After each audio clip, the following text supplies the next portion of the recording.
is our housing expenses, right? Right. So let us know about your housing journey here in Merida and maybe some of the pros and cons of your housing search here. Okay. When I first moved to Merida, well, when I came to Merida for my 60th birthday, I paid $24. There was a room in a house, but I had like my own room, refrigerator. I had access to the kitchen, living room, and my room bed right up to the pool. So, and the person was, oh, he was someone. And it was off Pascal, Montana. And they said, that's the place where you want to be. So I know nothing about Pascal, Montana. I do that. But I didn't. And so, yeah, that was my first Airbnb experience. And when I first stayed there, I was, when they pulled up to the door, I said, nah, this can't be where I'm gonna go. I would get out the taxi and the man was saying, no, this is the address showing me on the phone and stuff, but I ain't paying no attention, I wouldn't do that. And Oswaldo came out and he said, Jackee, you made it. I said, oh, thank God, Oswaldo. I didn't know what to, and he said, go on in the house, it's gonna be okay. And I walked in and the house said, no. It was the simplest, just like I saw it on pictures, you know, just welcoming. I went in my room, hurried up, changed my clothes, and I went out on the streets of Merida. That was my first Airbnb. My second one, that one was a little different. I retired June 1st, 22, and June 15th, I found out I had cancer. So that's when my parents moved to Merida in July. But I know the Lord was with me because guess what? July 6th, I had surgery. July 12th, I was in Merida just like I planned because I never canceled my ticket. I ain't canceled my hotel, none of that. I stayed at an Airbnb that had, I was on the first floor, first of all, and there was a closed apartment building. You would have to see it to understand what I'm saying. You walk through some doors, I swear them doors was taller than this wall. And like you push it and it would go in. And then like apartments, it was 3 floors. And it had an inner courtyard. My mother loves potus. You might not, some people call it ivy. And everywhere you look, there's hanging everywhere. I mean, they have rocks on the ground, they have no grass, but it was so beautiful. My 24-year-old picked it from me. He said, this is what you need to heal from. And guess what was on top of it?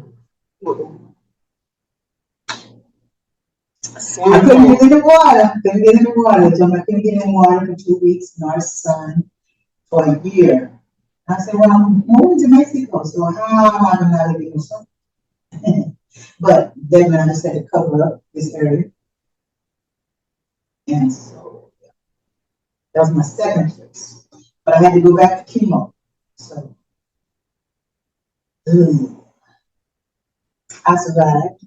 They released me. October 22nd, I was back in Merida.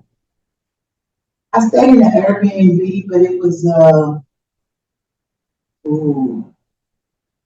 one. I felt secure, but not really, because even though I'm in the minority here, there I felt like I really stepped up, and I was uncomfortable. And then when the person that drops you off say, "Well, you shouldn't probably go to the corner store," but that means what if I need something? What's going on with you? But he said because they can follow you home. I said, I didn't know what kind of neighborhood I got because it looked perfect on the reviews. Nobody said nothing bad, but I guess. But anyway, that was a good place. So I ended up spending most of my time with my friends in Montebello. I was spending the night over there because when it was dark, I couldn't get a ride way to where I live anyway, because nobody would accept the ride to take me way out there. It took me like about 45 minutes to get there, which I didn't know because they was making it seem like it was in Merida. So me not knowing when it was so far out, I said, "My God, God." But I only stayed there over 15 days. I was supposed to stay on like stage 5. It had the pool in the backyard and everything. I closed in, I didn't have a car, but everything was, I was closed in, but I never felt safe. Yeah.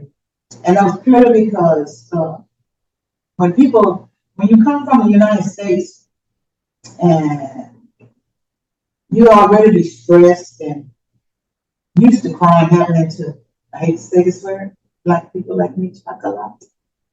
And so I don't have bad statistics. So, and everything was unsure. I'm taking this big leap, I'm in a whole other country. And so I just said, you know what, David's got to stay with her one it's nice when it's too late. So that's what I did. And I ended up moving into my house in Tamazon, Norte. I would bought me an air mattress because my furniture had not arrived from the States yet. It had been a month. And so I bought me an air mattress, I bought me some pots. The water was messed up. The water, the pump, because we have a water where I live, it comes from a well. They have a pump outside that brings the water into the house. Mm. But it wasn't working. So he said, well, how you gonna stay here with no water? I said, well, you know what? I'm gonna get some big old gallons. And that's how we flushed the toilet, that's how we cooked up a firewood. Yes. And I survived about 3 nights like that, and my furniture came, but I was at Walmart when it came. Oh my God, that's a whole other journey right there, buddy. I ain't talking about leave, you talking about leave your brother. Y'all have to wait because y'all supposed to be here on the 3rd, it's the 8th. And I had to go make those, I had to fast the so they waited for me. Before I said, I mean, they already paid, but it wasn't my fault. It was 5 days late. Right. 5, 2 days, 1, but 5. And my son was already in Maryland. Oh no. But it turned out well. I survived on an air mattress. Still, I gave it away to somebody recently. My furniture came out. It was a nice air mattress. Had a big old screen on the back, like I was really inside. All right, so when it comes to all of these houses, we gotta touch base on this. When it comes to going to Airbnb or maybe renting a place from, one of the homeowners here in Mexico, what are some of the cautions that people need to take when dealing, especially with not only the homeowner, but maybe a middle person, a liaison? What are some of the pros and cons and cautions? Yeah. That we need to keep in mind. Well, when I stayed in Amazon, I thought was great in the north. But it turned out wasn't so great. And even though I was just strictly with him, I didn't even waste my time talking to people. It's time to start calling you something other than I do. And then I started to call the secretary. Not secretary, what the person? She's the architect. Because she could handle most problems. But towards the end, it got better. And it was like, he had so many places, he could not keep up. And so things started going, not taken care of like they should have. Grass getting tall, but I'll cut down everybody's grass on the 4 buildings because I don't like, when people come visit me, they see, you ain't got no grass, but all these weeds right here.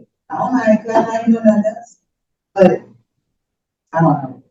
And then my cable went out during a storm, and I felt I was a hostage because without cable, you cannot communicate on your phone, your TV don't work, no nothing work. And I couldn't call D, so that was a problem. And they acted like it wasn't anything when I went to the office. Oh, we can get you hooked up with this. I pay every month. I want my cable hooked up the right way. So I know I don't care who you know. I want my cable hooked up because I live here, I'm a guest in Mexico. I don't need nothing else. So no. But so I started looking, I started packing, I started taking pictures off the wall, everything. I started putting, fixing the holes in the walls. I put a lot of holes in the wall. I put a lot of pieces of metal. I'm talking about. One day I shared it. There was hundreds of pieces of metal. And family, but mostly me. I needed that love. So I started fixing the holes, but then he said he was gonna have to charge me to repaint. Who charges to repaint? When the walls are white, so they have to be repainted anyway. So I just stopped repairing, It just left a bad taste. And he had never told me he could find me another place. I don't want to rent nothing else from you. So I started looking, and believe it or not, I found this lovely place now. Yes. On Facebook, believe it or not, but the pictures didn't do it justice. You had to actually come here and feel it to see and feel the vibes of it, the neighborhood, and I liked it. And it was like a quiet, welcoming place. And I saw that potential. I could bring my stuff on in here and mix it up. Yeah. But I like this. But it came with a downside, but it was a temporary downside. My closets, because they will be in before I moved in. It wasn't the owner phone, it was more the in-between person. I guess you call them, I don't know this man. He said that he was going to do. Intermediary. You're intermediary between you and the owner when the owner lives in another town, as it's not.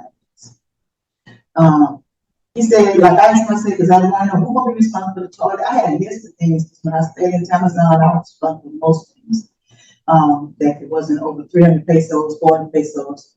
When it was over 400 pesos, I stayed at the So they said, like, if the toilet broke, they would fix that, no charge. The person will be in charge of that. He will fix locks, windows, whatever. Hook the gas up, which I had to wait like 2 weeks for him to hook that up, maybe longer. It's terrible. And then you just have to be really careful because you don't really know I know the owner now, but when I didn't know him, things were being said by the intermediary that I didn't say. Like, I didn't want this done, I didn't want that, I was out of town. Of course I'm out of town, but you don't ever come when you say you're gonna come, so what, I'm supposed to stay here forever? No. But you have to know your owners. You have to develop a relationship with them. And that way, misunderstandings won't happen. You won't lose your money because it's a touchy subject here, money. But I'm on a pension and I need to count all my dollars. And I don't want to waste them, throw them away, give them away to somebody that don't deserve them. I don't give it away to somebody that's, out down the streets, homeless, whatever, but not somebody that's trying to take advantage of it. That's not the question. But when that did happen, I texted my owner and I put dishonesty in big capital letters and hyphens on the side. And he texted me back some paragraphs. I said, oh, wait a minute now. He just rascal asked me to move or something because I can't stand all this. And I texted him back, but I wrote it, I went to Google Translate and I typed, I will let you know the answer to all these questions once I get your note translated. And I put that in Google and then I put it in English. In English, I typed it, but it showed up in Spanish and I sent it to him, like a screenshot and sent it to him. And he responded, okay. And so, yeah. And once I got it translated, we discovered, both of us, that there had been a misunderstanding between him. No. Yeah, between him and me. And it was caused by the middle people that was in the middle. The realtor that rented me the house, he told me one thing. And then when it, like, I'm gonna give you an example. He said that if the gas wasn't hooked up, that they would take that out of my rent, the gas and the cylinder the first time. So I went ahead, because I asked him, I said, well, how much that cost? Because you know me, I don't know nothing about gas, but none of those extra things. And I really don't know about butane, but how much do they cost? I mean, they saying it ain't a lot, but it's a lot. I mean, it wasn't really a lot. I think it was like 1,200 pesos, which $90 for a tank. Then it costs $327 to fill it up. Not dollars, pesos to fill it up. And so I deducted that from the rent the next month after I paid for it. And I was still ranting and raving. I said, well, I can show you the text because I saved it, where the realtor said that if it wasn't ready, I mean, if it wasn't there when I moved in, they would take it out the rent if I moved. So that's what I did. And so I gave him that. He was fussing and talking and on his phone texting, and I ain't back down. I gave him that and I put a copy I took a picture of it and I signed it to let them know that I did say that. But the owner had already agreed to it. He just wanted me to give him the whole money, and he was gonna keep it. It's dishonest people, so you have to be careful. And it's no way to know until you go through it. They portray like, they don't do everything right, and sometimes you get in here, things start shifting.